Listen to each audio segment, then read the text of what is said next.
Interesting comments from Peter White, the Managing Director of the Finance Brokers Association. He was speaking with Steve Austin on Drive here on ABC Radio Brisbane yesterday afternoon about some of the work they had done leading up to this, about that level of financial stress that there is more broadly. We did some research at the back end of last year that said that once rates had gone up enough to increase people's repayments by $300 a month, 57% of people said they'd wind up in financial hardship, which is principally what you do. And that equates to roughly a 1% increase in rates. We're here there today.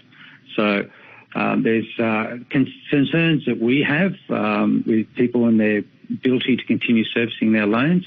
And if anybody does get into difficulty, the first thing they must do is reach out to their lender, to their bank, and talk to the hardship teams. Don't leave that to a last-minute conversation. Get onto that sooner than later, and then look at what your options are.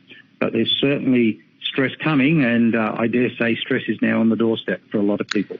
Is there any evidence that it is turning house price growth down, or the value of houses in Queensland is dropping? Is there any evidence that, okay, it's done, the turn has occurred, we were at ridiculously high increases before, now it's dropping here in Queensland? Yeah, so, yes, well, I haven't got the data on hand, but we have seen coming past our office drops of around 10%.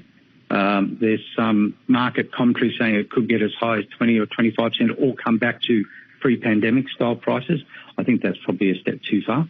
But we are seeing some of these corrections happening right now, and it impacts, especially if you're trying to refinance, but it impacts that style of scenario. So you got to get your home revalued, and all of a sudden it's not coming in as you expected. So it certainly has an impact. We haven't seen it have a dire impact that it meant people couldn't do whatever they were trying to do.